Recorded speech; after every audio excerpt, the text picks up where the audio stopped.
dugi praptane ngasari Rama Ibu ya supaya tumungkul amari ngarsa.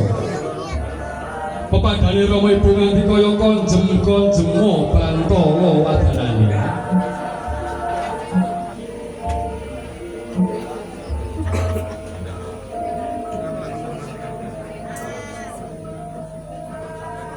Gilir gemanti dengi rongas padha pepadane Rama Ibu.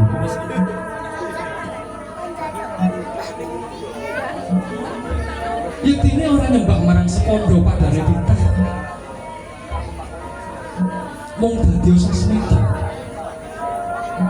Kalamun temaneng kekalih sayekti ngujudake jalma pinilih kang utami kang wis ndungkap marang sangkan paraning tumati.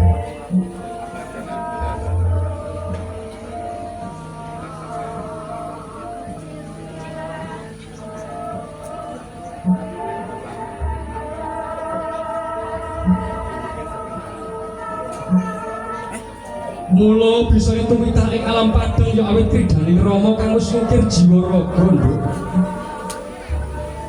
Liwah kridaning ibu kasdu minangka papan tarak brata jroning Nawa Candra Dasahara.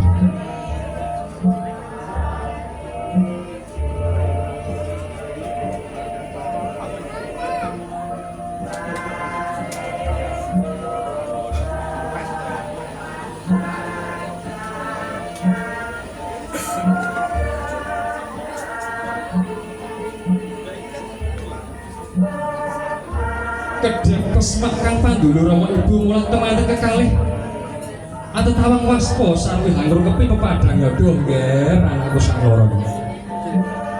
Saiki sliramu sakloro wis ndungkap urip sing anyar nggih.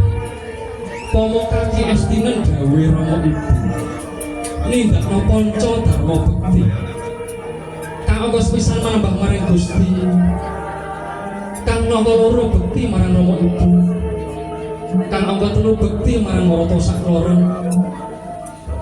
kang angka papat nindakne dawuh agama suci kang winasuk kang angka 5 netepi pernatane negara kang lumampah. Semoga alon-alon kemawon santai